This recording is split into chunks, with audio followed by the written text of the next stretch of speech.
بسم الله الرحمن الرحيم اللهم صل على محمد وآل محمد. اعوذ باللہ من الشیطان اللعین الرجیم. بسم اللہ الرحمن الرحیم. الحمد للہ رب العالمین والصلاة والسلام علی نبی الکریم وعلی آلہ الطیبین الطاہرین المعصومین المنتجبین ولعنۃ اللہ علی اعدائہم من الآن الی قیام یوم الدین آمین یا رب العالمین. اما بعد فقد قال اللہ تبارک و تعالی فی قرآن المجید. بسم اللہ الرحمن الرحیم. من يعظم شعائر اللہ فإنها من تقوى القلوب. صدق اللہ العلی العظیم وصدق رسولہ النبی الکریم. حاضرین محترم، ناظرین کرام، ایام غم، سیاہ دن، انہدام جنت البقیع کے سلسلے میں یہ پروگرام جاری و ساری ہے اور اپنے 7ویں مرحلے میں داخل ہے. تاریخ جنت البقیع، اثرات جنت البقیع، زیارت جنت البقیع، فلسفہ زیارت جناب فاطمہ زہرا سلام اللہ علیہا. یہ ساری چیزیں آپ حضرات کے اذان عالیہ میں قدر مختصر پہنچانے کی کوشش کی ہے.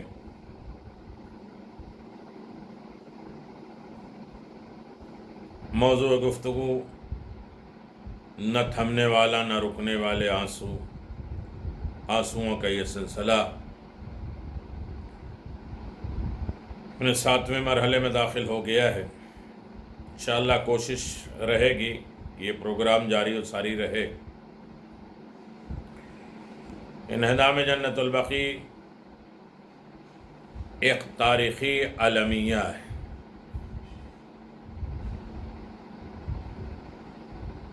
ایک بہت بڑا درد اور دکھ ہے. تمام تعریف خدائے وحدہ لا شریک کے لیے جو ہر قسم کے عیب اور نقص سے منزہ و مبرہ اور ہر صفات اور کمالات اور جمالات سے آراستہ، اور وہ قدیم اور قادر اور حی اور عدلی اور ابدی اور صاحب ارادہ اور سچا ہے. وہ جسم و جسمانیات سے مبرہ، زمان و مکان کے قید سے آزاد ہے. وہ ہر جگہ ہر زمانے میں موجود ہے. وہ کسی چیز میں سماتا نہیں، اس میں کوئی چیز تبدیلی نہیں ہوتی. اس کی توحید کا اقرار علامت ایمان ہے، اور اس کے ساتھ کسی کو شریک قرار دینا کفر اور شرک اور اعمال کی تباہی ہے. درود و سلام علمدار وحدانیت، معلم انسانیت، فخر کائنات، زینت موجودات، حبیب کبریا حضرت محمد مصطفیٰ صلی اللہ علیہ وآلہ وسلم پر، جنہوں نے کفر اور بت پرستی میں ڈوبی ہوئی ظلم و ستم کا شکار بشریت کو ذلت اور پستی سے نجات دے کر صرف ایک مالک حقیقی کا بندہ بنا کر یہ بیڑا اٹھایا، اور اس راہ میں اپنے قبیلے کے افراد سے لے کر غیروں تک کے ظلم ستم کا نشانہ بنے.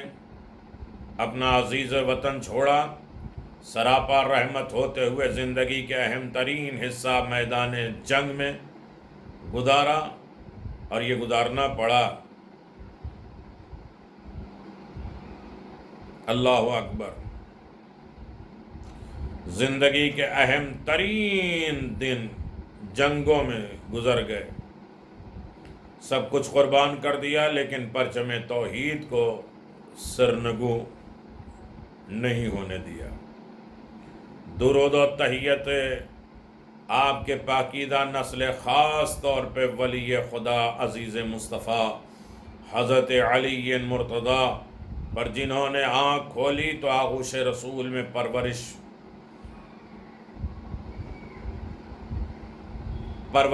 پاک، تو نبی کی گود میں بچپنا گزارا تو نبی کے آغوش میں، اور زیر تربیت اور نوجوانی اور جوانی اور غرض کی پوری حیات رسول کے سائے میں بسر کی۔ آپ کے بعد آپ کی تجہید و تکفین کے ذمہ داری کے ساتھ ساتھ آپ کے پیغام توحید اور رسالت کی حفاظت اور اسے آگے بڑھانے کا بیڑا اٹھایا، اور اس سلسلے میں ہر طرح کے ظلم ستم، یہاں تک کہ حق کے خلافت کے غصب سے لے کر اپنی شریک حیات بنت رسول کی ملکیت فدق کے غصب ہو جانے تک کے مناظر آپ کی نگاہوں کے سامنے تھے اور آپ نے دیکھے۔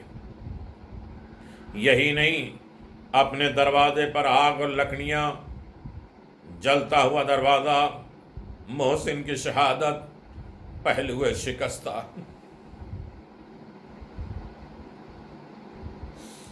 سیدہ کی پسلیاں ٹوٹ گئیں۔ ایک انسان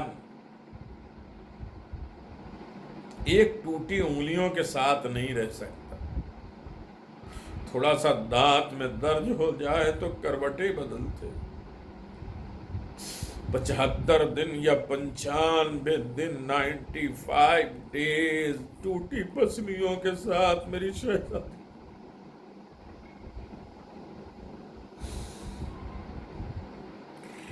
اللہ لعنت اللہ علی قوم الظالمین۔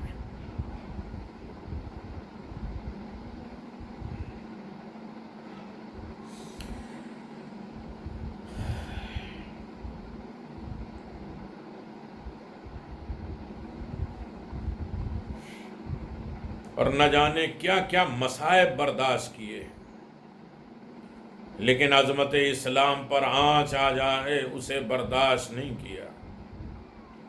نبی اکرم کے مختصر سے سال اصحاب کے ساتھ دین اور دیانت کا پرچم بلند کیے رہے۔ اسلامی تاریخ میں نبی اکرم کی حیات اور آپ کی وفات کے بعد کے تاریخی واقعات کو چشم بصیرت سے دیکھنا ہر مسلمان کی ذمہ داری ہے، تاکہ وہ یہ سمجھ سکیں کہ سیاستوں کے پیش نظر کسی طرح حقائق میں انحراف کیا جاتا ہے، اور کس طرح اپنی منمانی کے لیے نظریات اور پھر ان کے لیے جھوٹی دلیلیں تیار کی جاتی ہیں۔ پیغمبر اسلام صلی اللہ علیہ وسلم نے انسانیت کے سامنے کلام الہی کی صورت میں وہ زندہ اور لافانی معجزہ پیش کیا جو ہر دور کے لیے ہدایت اور رہنما ہے، اور اس کی صحیح تفسیر اور وضاحت کے لیے اہل بیت اطہار علیہم السلام جیسی ذوات مقدسہ پیش کی، جس میں سر فہرست امیر المؤمنین علی بن ابی طالب علیہ السلام کے تلمیذ رسول حضرت امیر المؤمنین علی بن ابی طالب علیہ السلام ہیں، جنہوں نے نبی اکرم سے اس طرح علم حاصل کیا جیسے چڑیا کا بچہ اپنے ماں سے دانہ لیتا ہے، اور پروردائے آغوش نبوت کے علاوہ قرآن مجید نبی اکرم کے اقوال، ارشادات کی نشاندہی اور ان کی وضاحت بھلا اور کون کر سکتا ہے؟ تاریخ شاہد ہے، تاریخ کا مطالعہ کرنے والے جانتے ہیں کہ ان کی وضاحت بھلا اور کون کر سکتا ہے؟ کسی کے پاس اتنی دم و طاقت اور جو ہے ہنر، اتنی قربت کہاں ہو سکتی؟ تاریخ شاہد ہے کہ منصب خلافت پر فائز اصحاب سے لے کر پوری امت اسلامیہ آپ کے علم اور حکمت سے بہرہ مند ہو رہی ہے، اور اسی طرح نبی اکرم کی حیات سے لے کر آپ کے بعد اور آپ کی ظاہری اور حقیقی جانشینوں کے درمیان ایک عرصے تک صرف اور صرف آپ کی تعلیمات پر عمل پیرا ہونے کی کوششیں جاری رہیں جس سے صاحبان مطالعہ بخوبی واقف ہیں، لیکن یہ بھی حقیقت ہے کہ در پردہ کچھ ناپاک عناصر قرآن مجید کی غلط تفسیر کر کے اپنے ناحق کو حق ثابت کرنے کی فکر میں تھے۔ اس سلسلے میں حدیثیں پر پابندیاں لگا کر لیکن حدیثیں گڑھی جا رہی تھیں، تاریخ بدلے جا رہے تھے، تاریخ کے شواہد موجود ہونے کے باوجود تاریخ میں رد و بدل چل رہا تھا۔ سیاسی مفادات اور سیاسی فائدہ پرستی کے اس دور میں حقیقی اسلام کا صحیح چہرہ دنیا کے سامنے پیش کرنا ہر مسلمان کی ذمہ داری ہے۔ اس لیے اس اسلامی دنیا نے اسلام کا ایک ایسا مکروہ خراب چہرہ دنیا کے سامنے پیش کیا جس نے اسلام سے نفرت کے ماحول فراہم کر دیا۔ وہابیت، طالبانیت، داعش، نہ جانے کتنے اسلام چہرے یا اسلامی چہرے بنے ہوئے افراد صرف اور صرف اسلام کو بدنام کرنے کی فکر میں ہے، جو سب کے سب حقیقت میں استعماری طاقتوں کے اشارے پر اسلام کی طرف رجحان نہ پیدا ہونے دینے کے منصوبہ کے ساتھ کام کر رہے ہیں۔ ماضی سے لے کر آج تک استعماری طاقتوں نے اپنے منحوس مقاصد کے لیے دین کا سہارا لیا، اور وہ چاہے ایران میں بہائیت کے نام پر ہو یا غیر منقسم ہندوستان میں قادیانیت کے طور پہ ہو یا برطانیہ اور سامراج کے اشارے پر پورے عرب دنیا میں وہابیت کی شکل میں ہو۔ ایسے حالات میں ایک حقیقی مسلمان وہ ہے، چاہے شیعہ ہوں یا سنی، اس کی ذمہ داری ہے کہ استعماری سازشوں کی طرف متوجہ رہیں، حق کو ناحق سے شابہ نہ کریں، ملائیں نہیں۔ حق حق ہے، باطل باطل ہے، اور اسلام کے نام پر غیر اسلامی طریقہ کار کا طرفدار نہ بنے۔ اسلام کے چہرے سے ناپسندگی کے نقاب ہٹا کر اسے ایک دلچسپ پرکشش دین کی طرف دنیا کے سامنے پیش کرے۔ اس طرح دنیا کے سامنے پیش کرے دین کو جہاں توحید پروردگار کے ساتھ ساتھ تمام مخلوقات عالم کے حقوق کی رعایت کی گئی ہو۔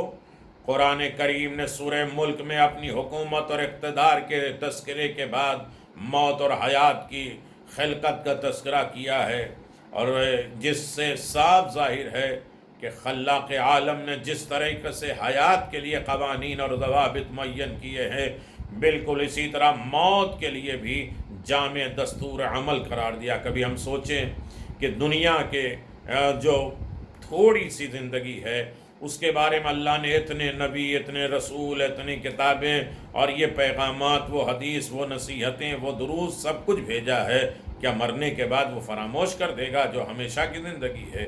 مرنے کے بعد کوئی قانون نہیں ہوگا، مرنے کے بعد بھی قوانین ہیں۔ جب زندگی حیات کے لیے قانون اور ضابطہ ہے معین کیے ہیں، بلکہ اسی طرح موت کے بعد بھی مکمل ایک دستور قانون اور دستور العمل اللہ نے بنایا ہے۔ موت فنا کے بجائے ایک زندگی حقیقت جو اعمال اور آزمائش کے لیے ایک حقیقت کے طور پر مخلوق پروردگار سے موت کے بعد انسان پتھر، مٹی یا بت نہیں بن جاتا، بلکہ اس کی دنیاوی حیات کی طرح اس کے اخروی زندگی کا ایک نیا مرحلہ شروع ہو جاتا ہے۔ مرنے والا اپنی دنیاوی حیات کی طرح اس اخروی زندگی میں بھی اسی عزت و احترام کا حامل رہتا ہے۔ چنانچہ پیغمبر اسلام صلی اللہ علیہ وسلم کی تعلیمات کی روشنی میں قبروں کا احترام امت اسلامیہ کا طریقہ کار رہا ہے۔ خود پیغمبر اسلام صلی اللہ علیہ وسلم کی تدفین کے بعد آپ کے پہلو میں ابتدائی دونوں خلفاء کے دفن کی فرمائش یا تدبیر کے بعد وفات حرمت رسول خدا صلی اللہ علیہ وسلم کی دلیل ہے لیکن افسوس، ابھی کیوں دفن ہونا چاہتے تھے رسول کے پہلو میں؟ اس لیے کہ کوئی نہ کوئی فائدہ تو ہے رسول خدا کے پہلو میں ہونے کا، یعنی اس کا مطلب قبروں کے بعد، مرنے کے بعد ختم نہیں ہوتے، فیوز اور رحمات اور برکات جاری اور ساری رہتے ہیں عظیم شخصیتوں کے۔ آج بھی فیض اور کرم جو ہے رسول خدا کے روضے سے جاری و ساری ہے۔ مرنے والا مر نہیں جاتا ہے، سب نہیں مرتے ہیں، وہ ہوتے ہیں کہ جو اس دنیا سے جانے کے بعد لوگوں کو بھی زندگی دیتے ہیں اور حیات دیتے ہیں۔ سب کی تمنا ہے کہ رسول کے پہلو میں سوئیں، یعنی اس کا مطلب کوئی فیض، کوئی کرم، کوئی نشانیاں پیغمبر اسلام کی قبر سے جاری و ساری ہے۔ یہ طرح طرح کے اعمال اس بات کی طرف گواہی دیتے ہیں، لیکن افسوس 7ویں صدی ہجری میں ابن تیمیہ نامی ایک فریب خوردہ شخص کی طرف سے مقدس قبروں کے احترام کا انکار، اور پھر اس کے شاگرد ابن قیم کی طرف سے قبروں پہ تعمیر کو منہدم کرنے کا فتویٰ عالم اسلام کے لیے مصیبت بن گیا۔ اگرچہ اس جاہلانہ پرفریب فتوے پر صاحبان عقل و شعور نے کبھی توجہ نہیں دی، چنانچہ 12ویں صدی ہجری تک بلا کسی اختلاف اور شبیہ کے پوری اسلامی دنیا نے، یہاں تک کہ مکہ اور مدینہ میں قبہ تعمیر کیے گئے اور مقدس مزارات امت مسلمہ کے لیے ہدایت اور برکت اور احترام کا مرکز رہے، لیکن 13ویں صدی میں ترکی میں مرکزی اسلامی حکومت کے خاتمے کے بعد اس کی جڑیں کمزور ہونے کے لیے برطانوی سامراج کی ایک متبادل اسلامی حکومت کی ضرورت کا احساس ہوا، جو امت مسلمہ میں اختلاف کی آگ بھڑکا سکے، کسی بھی صورت میں امت کو ایک مرکز پر متحد نہ ہونے دے۔ لہذا اس نے ابن تیمیہ کے سڑے ہوئے بدبودار نظریے کو موجودہ ترقی یافتہ میک اپ کے ذریعے اسے ظاہر و صاف و ستھرا دکھا کر امت مسلمہ کو اس کی جانب متوجہ کرنے کا بیڑا اٹھایا، اور اس سلسلے میں ان کی نظر حجاز مقدس کی سرزمین پر گئی، جہاں محمد ابن عبد الوہاب جیسا کم پڑھا لکھا لیکن کچھ الگ کر دکھانے کے جذبے سے شرشار جوان دکھائی دیا، جس نے شہرت کے خاطر کچھ بھی کر گزرا اور جذبے کے ہونے کی کار لاتے استعماری اور سازشوں کی حمایت کی حامی بھری، اور اس کے لیے اقتدار چاہیے تھا۔ لہذا دریا کے حاکم سعودی کی اقتدار کی کمان دے کر حکومت کو 2 حصوں میں تقسیم کر دیا گیا، اور دین و سیاست کو ایک دوسرے سے الگ کرنے کا نام سیاسی فائدہ اٹھانے کے لیے ایک پورا جال بنایا گیا۔ اس طرح ایک نئی فکر کے ساتھ اسلام کو دنیا کے سامنے پیش کرنے کا مرحلہ آیا، جس میں ابتدا میں شدت دکھائی گئی تاکہ ساری دنیا اس کے لیے نظریہ کے ساتھ متوجہ ہو جائے۔ چنانچہ مدینہ منورہ میں جنت البقیع میں تعمیر مقدس مزارات پر بنے ہوئے قبہ منہدم کیے جانا اور اس سازشوں کا نتیجہ تھا، جہاں اصحاب رسول، اولاد رسول اور شہداء اسلام کی مزارات تھی۔ اس کے علاوہ اسلامی فتوحات کی یادگار مساجد، نہ جانے کتنے اہم مقدس مقامات کی یادیں تھیں جنہیں مٹا کر اسلامی ثقافت کو نابود کرنے کی کوشش کی گئی۔ یہی نہیں، اس کے علاوہ نجف اشرف کربلا معلیٰ تک چڑھائی کی گئی، لیکن وہاں کی غیرت دار اقوام روزے کے منہدم کرنے کی راہ میں حائل ہوئے رکاوٹیں بنی۔ اگرچہ اس سلسلے میں بہت سی جانیں اور مالی نقصان ہوا، اسی طرح عالم اسلام میں وہابیت کے نام پر ایک نیا فتنہ اور وجود میں آیا، جس نے تقریباً 1.5 صدی تک طالبانیت اور داعشی جیسی شکل اختیار کر لی تھی، اور دنیا شاہد ہے کہ اس وقت کی وحشیانہ اور دہشت گری کو اسلام کے نام سے جوڑنے میں سب سے اہم کردار وہابانہ طرز عمل اور داعش اور طالبان کی طرح سے پوری دنیا میں دہشت گردانہ حملے جو عالم استعمار اور اس کے غلام وہابی حکمرانوں کے اشارے پر انجام دیے جا رہے ہیں، تاکہ اسلام بدنام ہو اور اس سے نفرت کا ماحول پیدا ہو۔ وہاں حکمران اور ان کے زرخرید درباری علماء اپنے وحشیانہ اعمال پر اسلام کی نقاب ڈال سکیں، تاکہ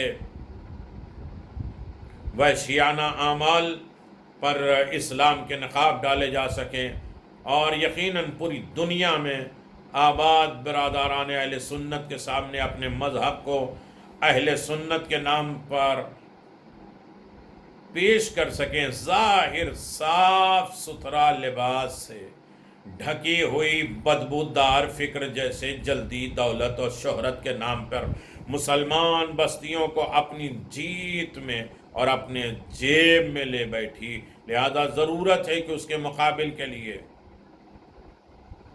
ان کی کھوکھلی دلیلوں کی حقیقت اور واضح کر کے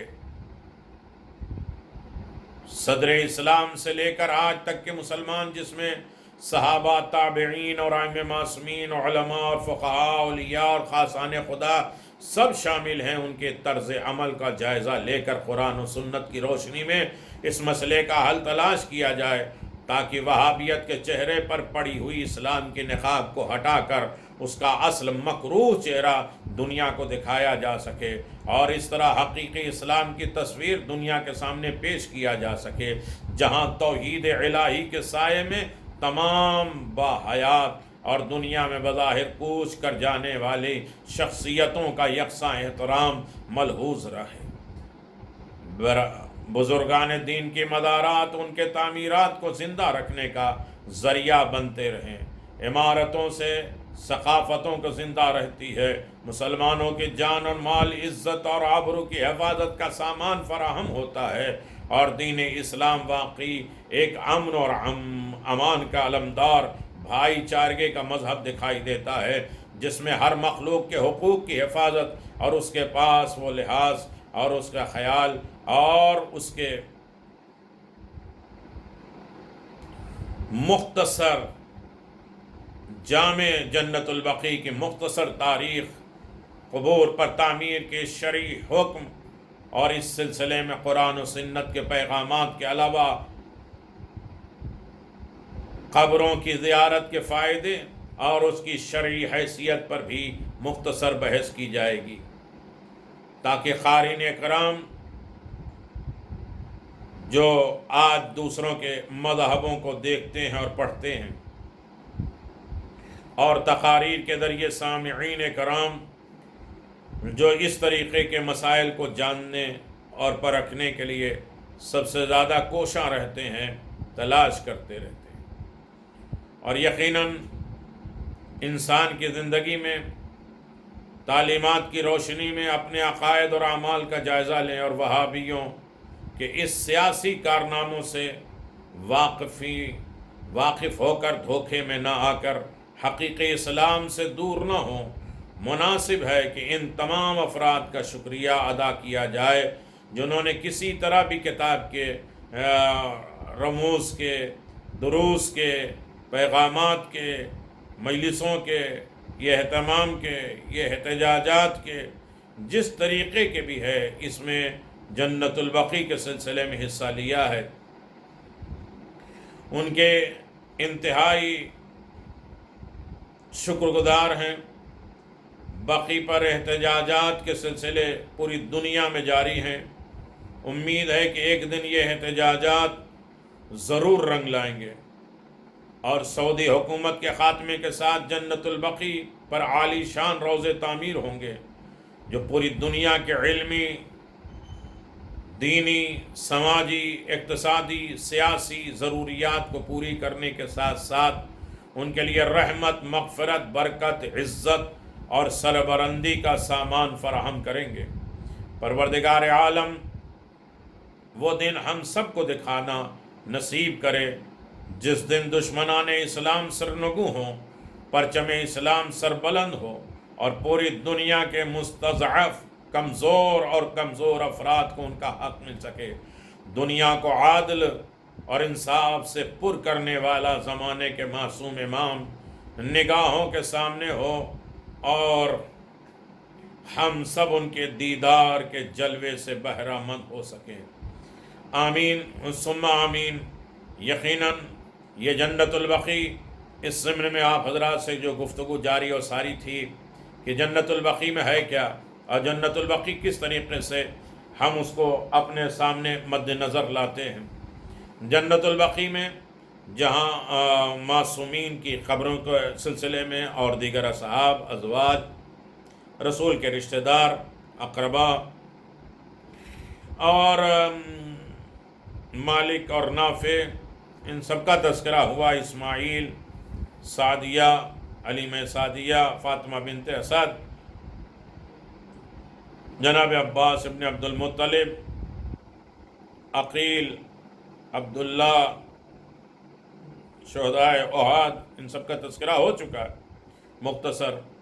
اب بیت الاحزان، حزن کا گھر، غم کا گھر، جنت البقیع میں حضرت عباس ابن عبد المطلب کی قبر مقدس کے ساتھ ایک گھر تھا جسے حضرت فاطمہ زہرا سلام اللہ علیہ سے منسوب بیت زہرا کہا جاتا تھا۔ اسے بھی منہدم کر کے خاک سے یکساں کر دیا، برابر کر دیا۔ یہ گھر وہی بیت الاحزان ہے جس کا تذکرہ تواریخ میں ملتا ہے۔ اس کا پس منظر یہ ہے کہ جب حضرت پیغمبر اسلام صلی اللہ علیہ وسلم کی رحلت ہوئی تو حضرت فاطمہ زہرا سلام اللہ علیہ اپنے بزرگوار کی یاد کر کے بہت زیادہ گریہ کرتی تھیں، شب و روز بابا کے غم میں روتی تھیں، اور آپ کے رونے کی شدت اس قدر تھی کہ آپ نے اپنے شوہر نامدار حضرت امیر المؤمنین علی ابن ابی طالب علیہ السلام سے کہا کہ ان کے لیے کہیں دور ایک جگہ بنا دے جہاں جا کر وہ جی بھر کر اپنے بزرگوار کو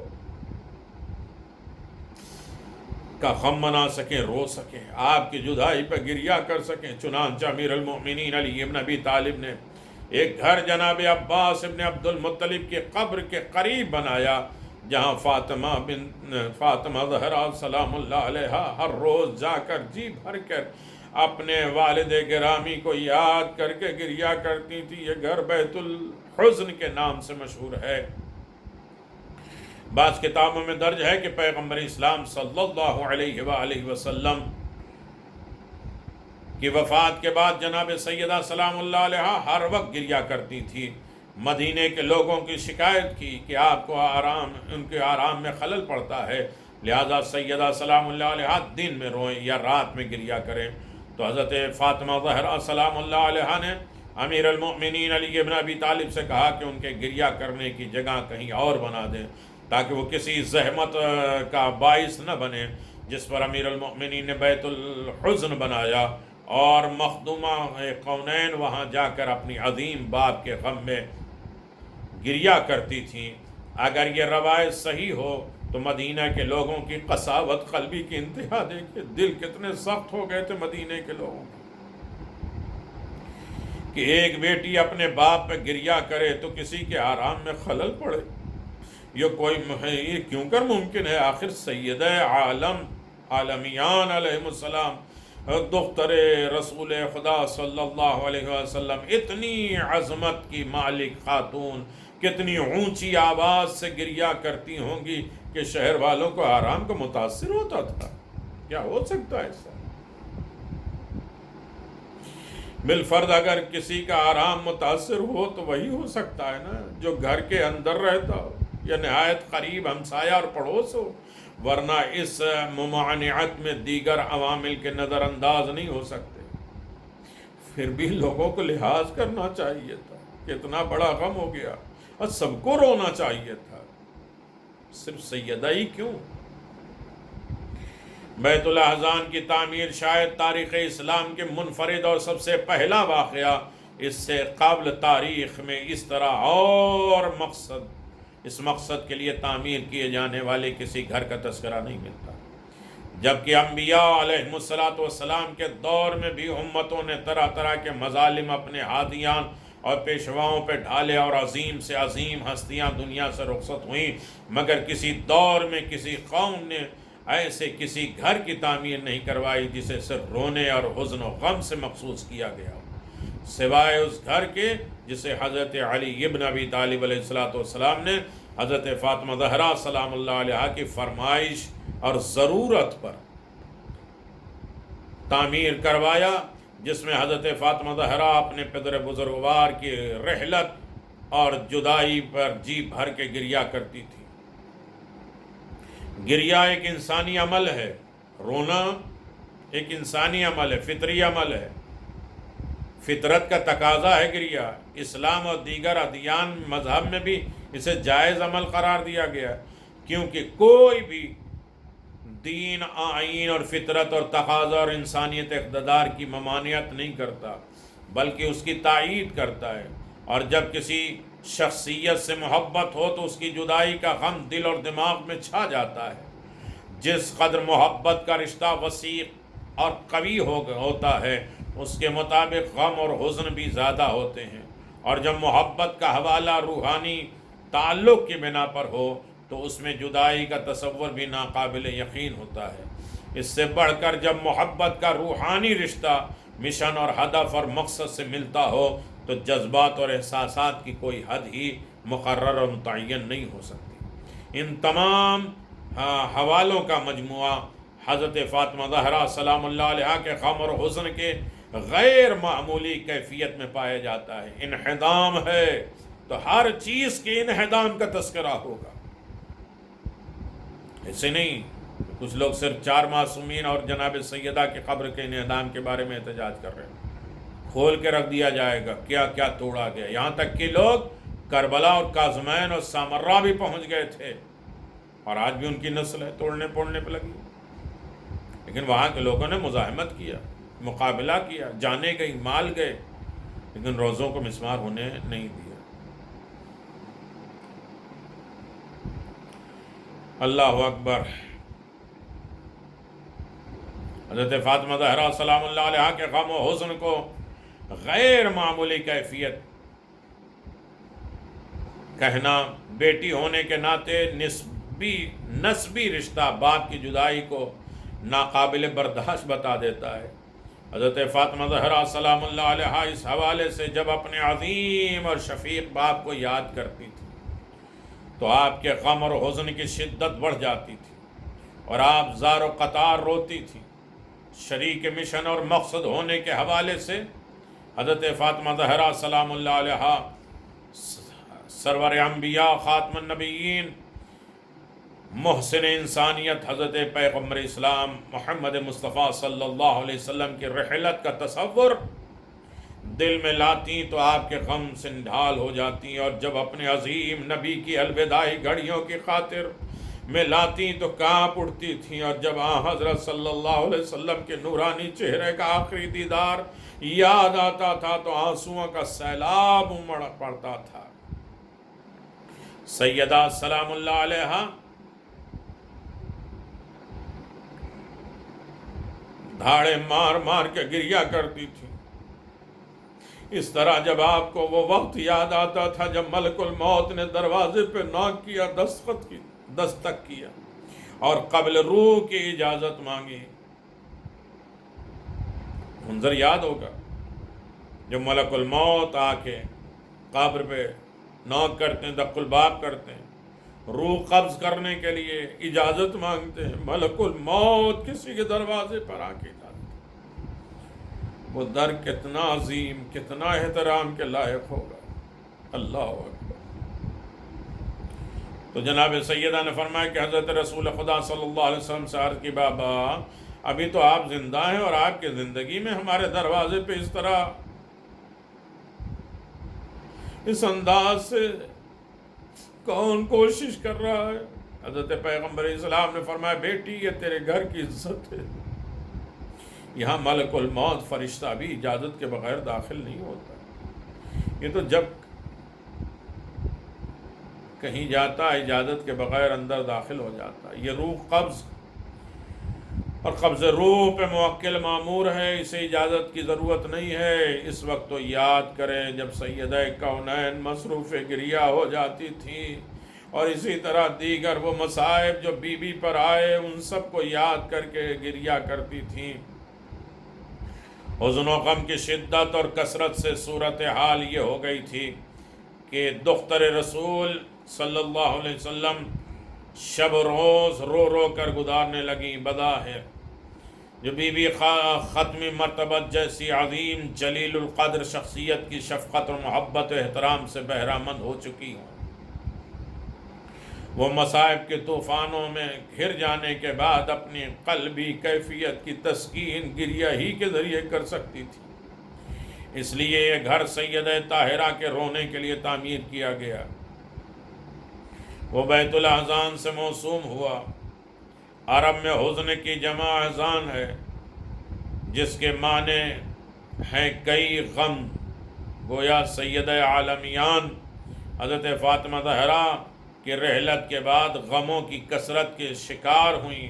چنانچہ بعض روایات میں مذکور ہے کہ آپ نے اپنے عظیم المرتبہ باپ کے مخاطب ہو کے بحالت گریہ یہ آواز دیا تھا، بابا جان آپ کے جانے کے بعد مجھ پر اس قدر مصیبت آن پڑی کہ اگر وہ مصیبتیں دنوں پہ پڑتی تو وہ رات میں بدل جاتی۔ صبت علیہ مصائب اللہ۔ احتجاج کرو، استغاثہ کرو، مناجات کرو۔ اللہ اکبر۔ سیدہ فاطمہ زہرا سلام اللہ علیہا اپنے دکھوں اور غموں اور مصیبتوں کو یاد کر کے گریہ فرماتی تھی۔ لہذا آپ نے امیر المومنین سے فرمائش کی کہ ان کے لیے ایک ایسی جگہ مخصوص کر دیں جہاں کسی کو ان کے گریہ کرنے سے زحمت نہ ہو۔ عام طور پہ بیت الاحزان کی تعمیر کی وجہ یہی بیان کی جاتی ہے۔ علماء مورخین بالعموم ان سے اتفاق کیا ہے، تاہم اس سلسلے میں جو بات میری سمجھ میں آتی ہے وہ یہ ہے کہ اس گھر بیت الاحزان کی تعمیر کا پس منظر ممکن ہے اس سے بھی وسیع ہو، کیونکہ جب پس منظر اور پیش منظر دونوں کو یکجا کر کے ایک موضوع پر غور کیا جائے تو معلوم ہوتا ہے کہ حضرت فاطمہ زہرا سلام اللہ علیہا اپنے اس عمل سے عزا خانہ کی عملی بنیاد ڈال رہی تھی۔ ایک عزا خانہ ہو، سنت امیر ہے عزا خانہ بنانا۔ سب سے پہلے گریہ کرنا عزا خانہ میں سیدہ سلام اللہ علیہا، اس سے بڑا بھی ریزن اور وسیع ہو سکتے ہیں،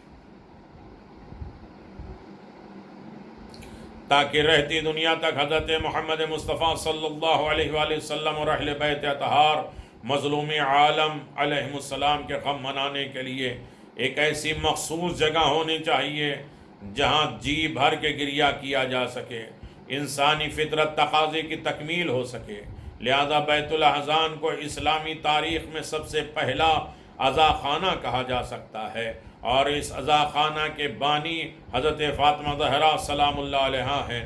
تو اس مقصد کے تحت جو مقام تعمیر کیا جائے وہ جناب سیدہ کی سنت کہلائے گا، اور سیدہ کا عمل اسوہ ہے جس کی تقلید فطری تقاضے کی تکمیل کے ساتھ ساتھ بی بی کی سیرت کا عملی پیروی کہلائے گا۔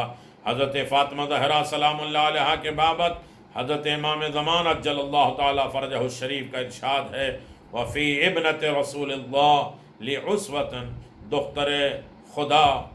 دختر رسول خدا کی ذات اور حیات میں میرے لیے اسوہ عمل ہے، نمون عمل ہے۔ بحار الانوار 53۔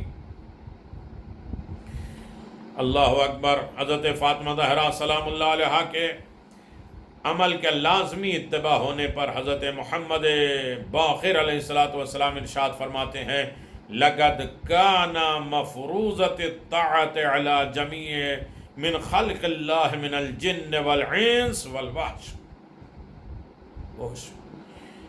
آپ خدا کی تمام مخلوق جنوں اور انسان اور پرندوں اور چرند سب کے لیے لازم الاطاعت ہیں، سب کے اوپر آپ کی اطاعت واجب ہے، جسے سیدہ کہتے ہیں۔ اللہم ارزقنا بزیارت قبر بقی۔ آپ کی پیروی سب پر لازم ہے۔ من لا یحضر فقیہ اور من فقیہ الزہرا السید شیرازی جلد 1 دلائل الامام الطبری میں یہ ہے کہ جناب سیدہ کے سب کے اوپر، یعنی ائمہ معصومین کے اوپر بھی اطاعت واجب ہے سیدہ کی۔ تمام جن اور انس، تمام پرند، تمام جانور، سب کے اوپر جناب سیدہ کے اطاعت واجب ہے۔ یہی ایک جملہ کافی ہے انسان کی زندگی کے لیے۔ حضرت فاطمہ زہرا سلام اللہ علیہا کا عمل انسانی اقدار کا محافظ ہے، فطری تقاضوں کی تکمیل کا ذریعہ ہے اور تاریخ کے حقائق کی یادگار ہے۔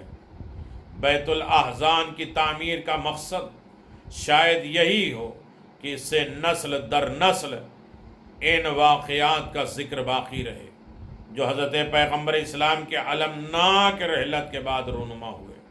حضرت فاطمہ زہرا سلام اللہ علیہا ان دکھوں اور غموں کو یاد کر کے شب و روز گریہ کرتی رہتی تھی، اور ہم یہاں بیت الاحزان کے حوالے سے اسی مختصر بیان کو اکتفا کرتے ہوئے اور آگے بڑھنے کی کوشش کریں۔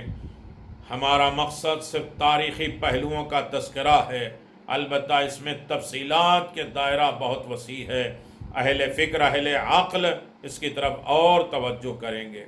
میرا کام ہے ذکر کرنا، فکر کرنا آپ کا کام ہے، اور اس کی تحقیق اور اس کے اور گہرائیوں میں جانا یہ آپ کا شیوا ہے۔ ان تمام چیزوں میں اگر اور ملاحظہ فرمائیں تو ایک عظیم ترین پہلو اس قبرستان کا اور پایا جاتا ہے، شہدائے احد کے بارے میں بھی ہے۔ یعنی یہ انہدام ایک طرف نہیں ہے، بقیع کو اجاڑا گیا، احد کو جو ابھی 7 شوال کو انشاءاللہ کل آپ کی خدمت میں تفصیل کے ساتھ احد بیان کیا جائے گا، اور قبرستان کو بھی اجاڑ دیا گیا، جنت المعلا کو بھی ختم کر دیا گیا، 36-37 مسجدیں ہیں اس کو بھی ویران زمین برابر کر دیا گیا۔ جنگ احد میں شہید ہونے والے مجاہدان اسلام کے قبور مبارک کے بارے میں بھی عام شہرت یہی ہے کہ وہ جنت البقیع میں ہیں، کیونکہ ان شہداء کے وارث انہیں وہاں سے مدینہ منورہ لے آئے اور یہاں دفن کیا۔ بعض ارباب نظر کہتے ہیں کہ احد کے شہداء کے جنازے ان کے متعلقہ قبیلوں نے اونٹوں پر رکھ کر مدینہ منورہ لانے کا اقدام کیا تو ان کی سواریاں مدینہ کی طرف جاتے جاتے رک جاتی تھیں، جبکہ میدان جنگ کی طرف رخ کرتے ہوئے تیزی سے چلنے لگتی تھیں۔ چنانچہ انہوں نے پیغمبر اسلام صلی اللہ علیہ وسلم کی خدمت میں ان کی اطلاع دیتے ہوئے ہدایت جاری کرنے کی درخواست کی، جس پر حضرت صلی اللہ علیہ وسلم نے فرمایا خدا کا حکم ہے کہ ان شہیدوں کو ان کی قتل گاہوں پر رہنے دو اور وہیں دفن کرو۔ چنانچہ سب نے آپ کے حکم پر عمل کرتے ہوئے سواریوں کو روک دیں اور شہیدوں کو وہیں دفن کر دیا۔ بعض مورخین کا یہ کہنا ہے کہ بے معنی شہدائے احد جب میدان ہی میں دفن کرنے کا فیصلہ ہوا تو ایک قبر میں 2 مردوں کو دفن کیا گیا، سوائے سید الشہداء اور حضرت جناب حمزہ ابن عبد المطلب ام رسول صلی اللہ علیہ وسلم کے، انہیں ایک قبر میں اکیلا دفن کیا گیا۔ یہ بات قرین قیاس معلوم نہیں ہوتی کیونکہ احد کا میدان بہت بڑا ہے، اس میدان میں جنگ ہو چکی تھی، گویا اس قدر وسیع تھی کہ وہاں کارزار واقع ہو جائے تو قبر بنانے کے لیے جگہ کی کوئی تنگی تو تھی نہیں۔ 2 مردوں کے ایک قبر میں دفن کرنے کی ضرورت کیا ہوئی ہے؟ دوسری بات یہ ہے کہ حضرت حمزہ کا مقام اور مرتبہ بلند صحیح، مگر اسلامی حوالے سے بحیثیت مرنے کے بعد ان کا وہی احکام لاگو ہوتا جو دوسروں کا ہے، یعنی دیگر مجاہدین اسلام کی حرمت کم نہ تھی، جبکہ 2 مردوں کی ایک قبر میں دفن کرنے سے ان کا احترام باقی نہیں رہتا جو اسلام نے میت کے لیے احکام دیا ہے۔ تیسری بات یہ ہے کہ ایسا کرنا عموماً مجبوری یا دشمنی کے خوف سے کیا جاتا ہے، جبکہ جنگ احد کے شہیدوں کی تدفین کے لیے ایسا کوئی بات یا حالات نہیں تھے۔ لہذا میری نظروں میں مسلمان میں قبروں اور بقی میں قبروں کے بابت تحقیق سے بات سامنے آتی ہے کہ دونوں نظریے درست ہو سکتے ہیں، یعنی شہیدوں کی قبروں البتہ ہر ایک کے لیے الگ قبر اور قتل گاہ میں ہوں، جیسا کہ حضرت پیغمبر اسلام نے فرمایا جہاں شہید ہوئے وہیں دفن کرو۔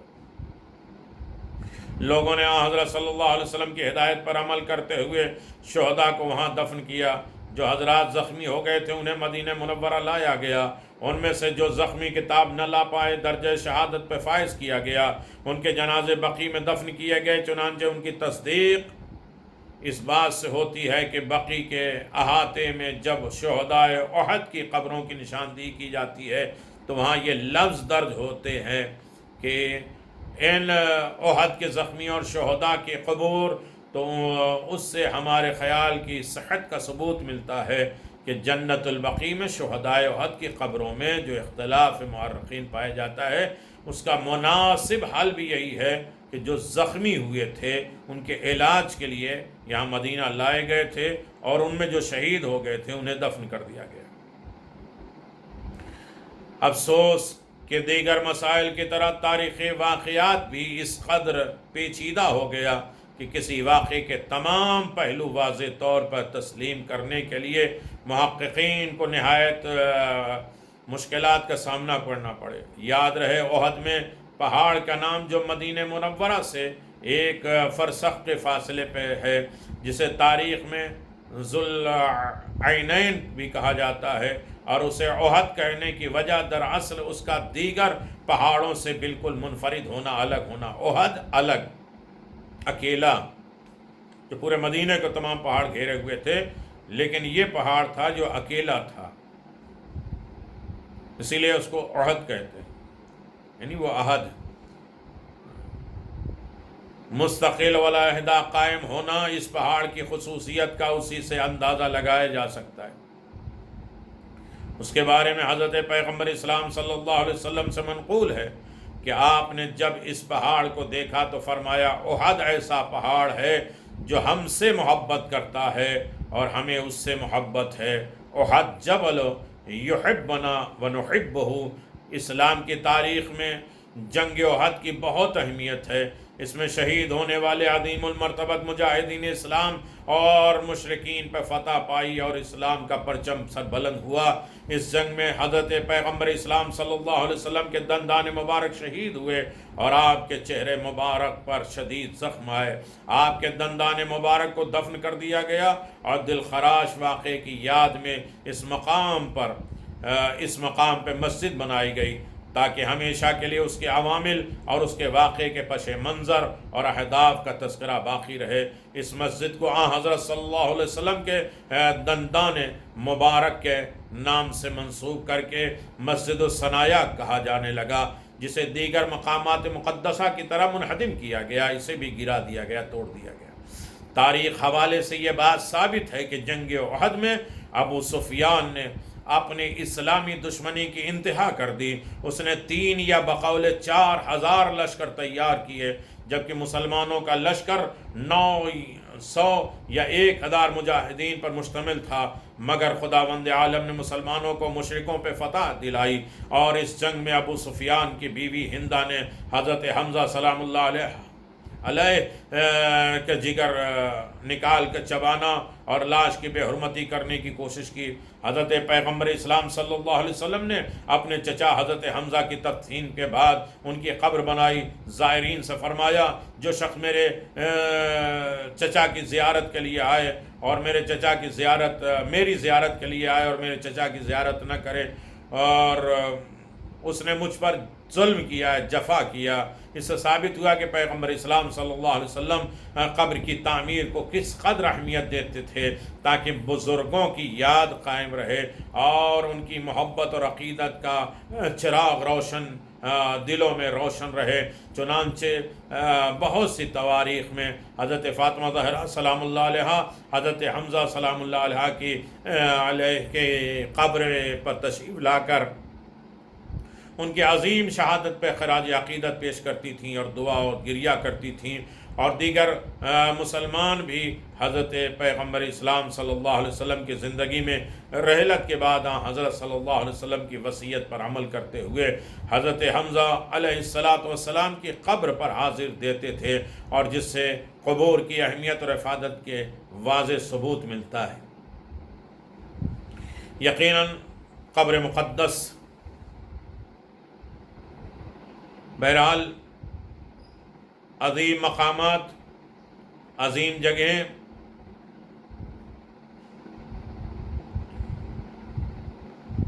انشاءاللہ اس گفتگو کو اور جاری و ساری رکھا جائے گا۔ ہمارا مقصد مزارات کی تعمیر نو کا مطالبہ ہے۔ ہم چاہتے ہیں کہ دوبارہ وہ روضے بنے، چاہے وہ بقیع ہوں، جنت المعلا ہو، مسجدیں ہوں، بیت الحزن ہو، شہدائے احد کا روضہ ہو، سے دوبارہ تعمیر کیا جائے۔ جنت البقیع کے مزارات کے انہدام کا واقعہ دنیا بھر کے گوشے گوشے میں بسنے والے مسلمانوں کے لیے نہایت دل خراش اور افسوسناک تھا۔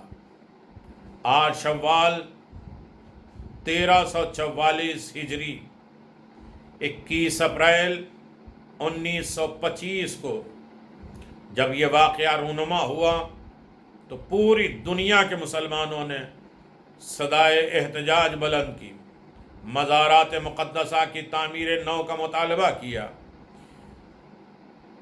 جلسے منعقد ہوئے، جلوس نکالے گئے، کانفرنسیں ہوئیں، سعودی حکمرانوں کو تار اور لیٹر اور پیغامات دیے گئے، وفود اور دیگر ایمبیسیوں میں لوگ گئے، ان کے سامنے احتجاج درج کرایا۔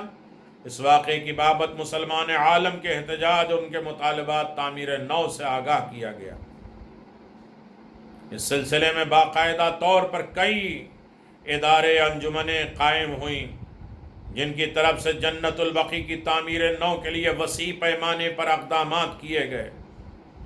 حکومتی سطح پہ بھی کئی ممالک کی طرف سے سعودی حکومت سے رابطے کیے گئے، مگر نہ اس وقت نہ ابھی تک اس سلسلے میں کوئی سنوائی ہوئی، بلکہ عالمی سطح پر ہونے والی کوششیں بھی نتیجہ خیز ثابت نہ ہو سکیں، اور ہمیشہ ایک ہی جواب سننے میں آیا، یہ سب کچھ شرک ہے، اس کی اسلام میں کوئی گنجائش نہیں ہے۔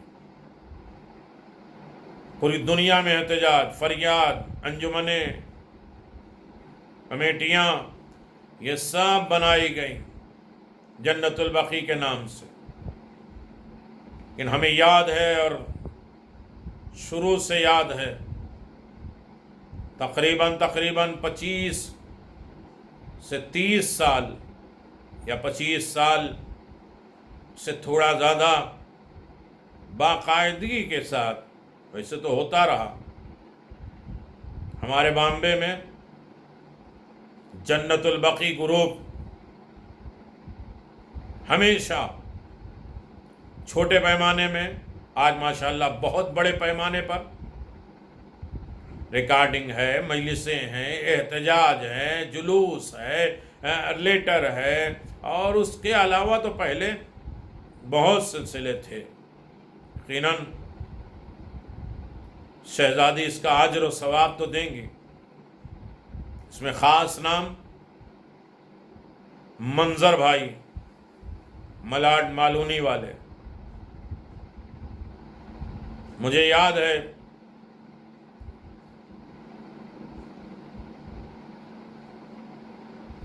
نائنٹی سیون میں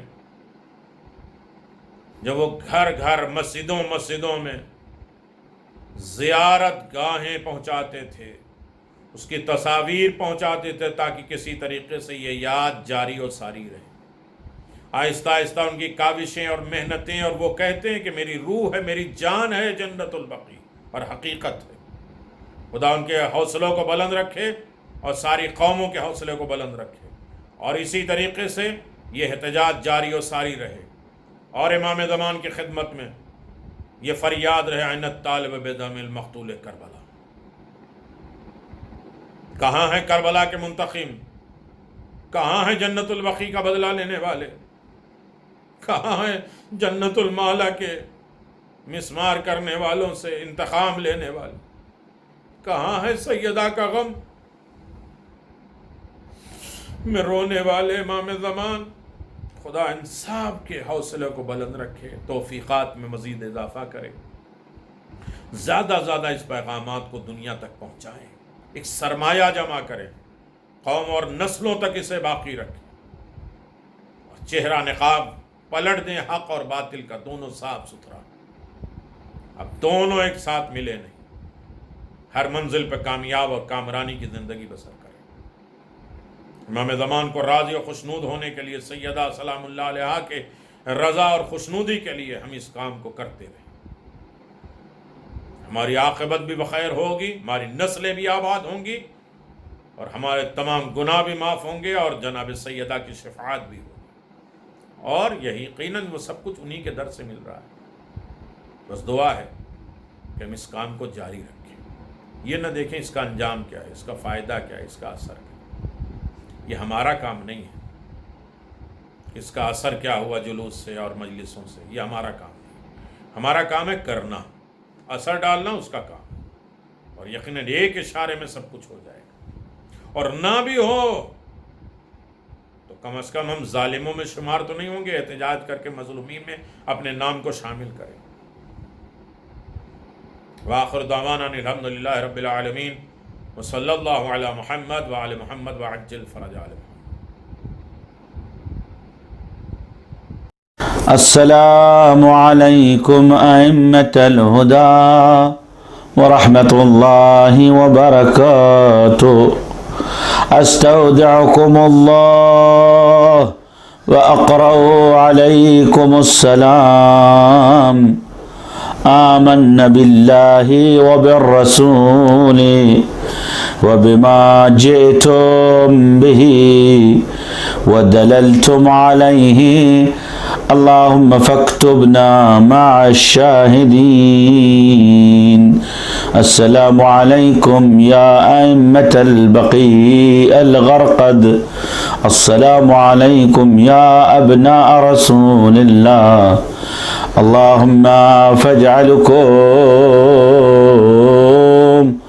اللهم فاجعلهم شفعاء في الدنيا والآخرة واقبل فينا شفاعتهم.